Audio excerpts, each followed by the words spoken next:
नमस्कार, इशारों इशारों में आपका स्वागत है। मैं हूं संकेत उपाध्याय। क्या हमारे देश में भ्रष्टाचार यानी कि करप्शन बढ़ा है कि कम हुआ है? भ्रष्टाचार क्या होता है? आम बोलचाल में अगर आप ये देखें, आप कहीं गए, कुछ काम करने गए, तो जो काम ऐसे ही हो जाना चाहिए उस काम की जगह आपको पैसा देना पड़ेगा, तब वो जाके काम होगा। किसी बाबू को पैसे खिलाने पड़ेंगे तब जाकर के काम होगा। इसको भ्रष्टाचार कहते हैं। बिग टिकट करप्शन की अगर बात करें, यानी कि सरकार के लेवल पर यह आरोप लगना कि भाई आपने इतनी बड़ी डील कर ली, उसमें इस डील को पार पाने के लिए आपने इन लोगों को पैसे खिलाए, तो वो बिग टिकट करप्शन हुआ, जिसके भी आरोप लगते हैं। तो एक रिपोर्ट है जो कि ये मापती है कि कौन सा देश कहाँ है करप्शन को लेकर के, और ये एक एजेंसी है जिसका नाम है ट्रांसपेरेंसी इंटरनेशनल। हर साल अपनी रिपोर्ट जारी करते हैं ये लोग। इनके कुछ पैमाने हैं जिसमें ये देश, ये विश्व के करीब 180 देशों की स्टडी करते हैं कि वहाँ पर करप्शन के इंडिसीज क्या हैं। इंडिसीज मतलब कि करप्शन किस तरीके का हो रहा है, कैसे हो रहा है, इन सब चीज़ों के बारे में वो स्टडी करते हैं। इस रिपोर्ट ने 2023 में ये पाया है कि भारत में भ्रष्टाचार यानी कि करप्शन 2022 की तुलना में बढ़ा है। यानी कि इस रिपोर्ट के हिसाब से भारत 2022 के मुकाबले ज्यादा भ्रष्ट हो गया है। कुछ मुख्य बिंदु आपको इसके बारे में बताते हैं। तो ट्रांसपेरेंसी इंटरनेशनल ने 180 देशों की करप्शन की रिपोर्ट जो है वो जारी की है। इस रिपोर्ट के हिसाब से भारत जो है वो 93rd पोजीशन पर है, जबकि 2022 में वो 85 यानी कि 85th पोजीशन पर था। अब ये रिपोर्ट कैसे काम करती है? इस रिपोर्ट में जो नंबर 1 पोजीशन पर है, इसका मतलब वो नंबर 1 भ्रष्ट नहीं है। इसका मतलब वहां उस देश में भ्रष्टाचार सबसे कम है, इस वजह से वो चार्ट्स में सबसे ऊपर है।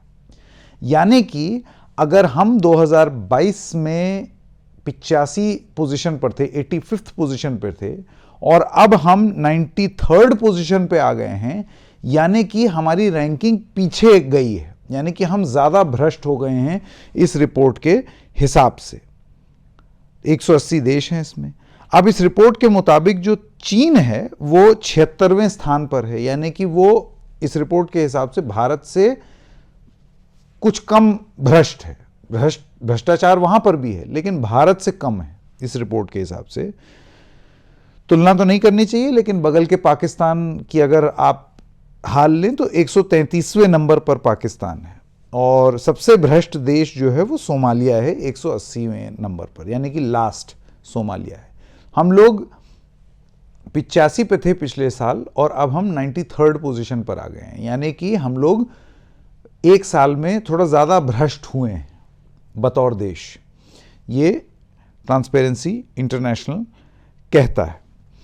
अब आइए आपको ये बताते हैं कि एक जाहिर सी बात है, एक तुलना होगी कि ये तो एक ही साल का पैमाना हुआ। एक अक्सर ये बात कही जाती है ना कि याद करो वो दौर जब भ्रष्टाचार फैला हुआ था, याद करो वो यूपीए का दौर, याद करो ये एनडीए का दौर।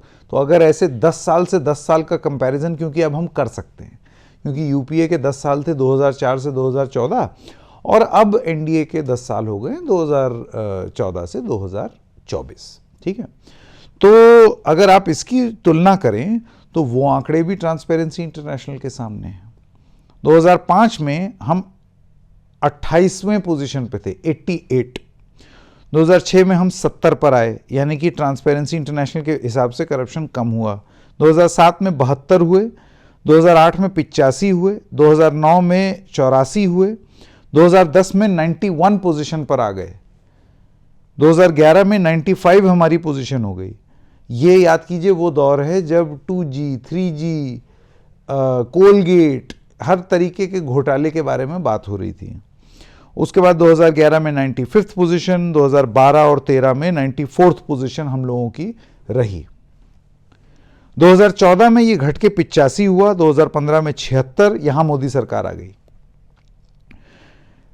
2016 में 79, 2017 में 81, फिर 78, फिर 80, 86, 85, 85, यानी कि कंसिस्टेंटली हमारी जो पोजीशन थी वो 90th के रैंक में नहीं है। यानी कि हम उतने ज़्यादा भ्रष्ट नहीं थे कि हम यूपीए दौर में 90, 91, 95, 94, 94 इस पोजीशन में चले गए 2010 से 2013 के बीच में अपनी रैंकिंग में, ट्रांसपेरेंसी इंटरनेशनल में।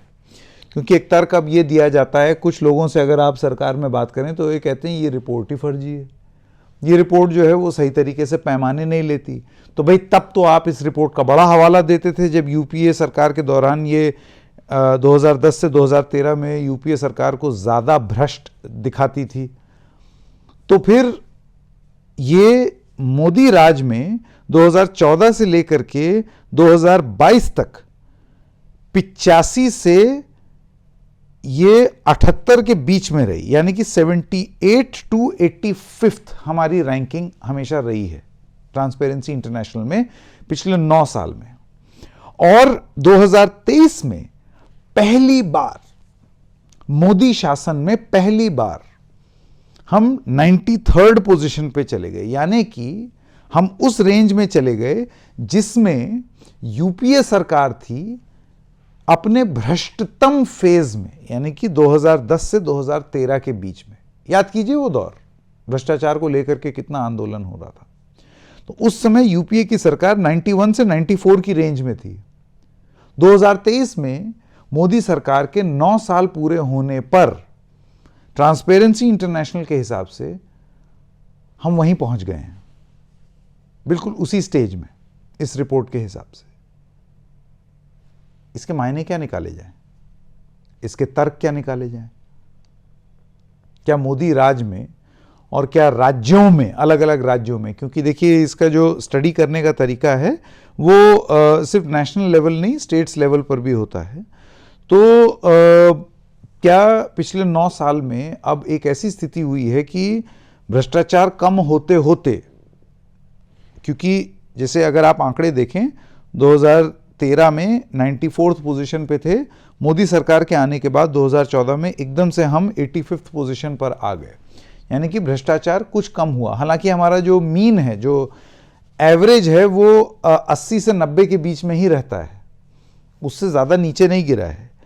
लेकिन अगर आप ये आंकड़े देख लें तो हम 2014 में 85th पोजीशन पे थे, 2015 में इस रिपोर्ट के हिसाब से कम भ्रष्ट हुए, 76 पर आए, फिर 79, 81, 78, 80, 86, 85, 85 हम लोग थोड़ा सा कम आकर के उसके बाद लास्ट के 5-6 साल में ना वो धीरे धीरे करके बढ़ ही रहे हैं, कम नहीं हुआ है। और 2023 में तो 93rd पोजीशन पे आ गए, यानी कि बिल्कुल वहीं जहां ट्रांसपेरेंसी इंटरनेशनल के हिसाब से हम यूपीए 2 के दौर में थे। इस रिपोर्ट को किस तरीके से देखा जाए, आप इसके बेहतर जज होंगे। मैं क्यों कह रहा हूं आप बेहतर जज होंगे? क्योंकि एक तो होता है प्रपंच, एक होता है प्रोपेगेंडा। एक बात कही जाती है कि हमने भ्रष्टाचार खत्म कर दिया, हमने ये कर दिया, हमने वो कर दिया, और एक होता है जो आप महसूस करते हैं। अगली बार अगर आप बिजनेसमैन हैं, फर्ज कीजिए आप एक कंपनी लॉन्च कर रहे हैं, तो कंपनी लॉन्च करने पर अगर कोई बाबू आपसे पैसा मांग रहा है तो ये आप डायरेक्टली इन्वॉल्व हो रहे हैं। ये सवाल आप अपने आप से पूछिए। अगली बार आप जीएसटी नंबर अप्लाई करते हैं और जीएसटी नंबर अप्लाई करने पर आपकी एप्लीकेशन लटक जाती है या कुछ कुछ उसमें क्वेरी आ जाती है, तब तक आती रहती है जब तक आप ये ना कह दें अरे भाई साहब बताइए कुछ अगर हो सके तो। या अगली बार आप ड्राइविंग लाइसेंस लेने जाते हैं, या अगली बार आप कोई और चीज़ लेने जाते हैं, या अपने मकान की रजिस्ट्री कराने जाते हैं और आप वहाँ जाते हैं और उसके बाद ये पाते हैं कि जो रजिस्ट्री पर दस्तखत करने वाले साहब हैं वो तो घर चले गए, और वो तब तक घर गए रहते हैं या किसी मीटिंग में बिजी रहते हैं जब तक आपको ये ना क्लियर हो जाए कि ये तो बिना लेन देन के होगा ही नहीं। तो जब अगली बार आप ये चीज़ होते हुए महसूस करें तब आप इस रिपोर्ट के बारे में सोचिएगा कि क्या वो कम हुआ है या बढ़ा है या और बढ़ रहा है या कम हो रहा है, इस चीज के बेस्ट जज ट्रांसपेरेंसी इंटरनेशनल की रिपोर्ट नहीं है जनाब, आप खुद हैं। तो इशारों में आज इतना ही। हम फिर मिलेंगे किसी और मुद्दे के साथ। तब तक के लिए नमस्कार।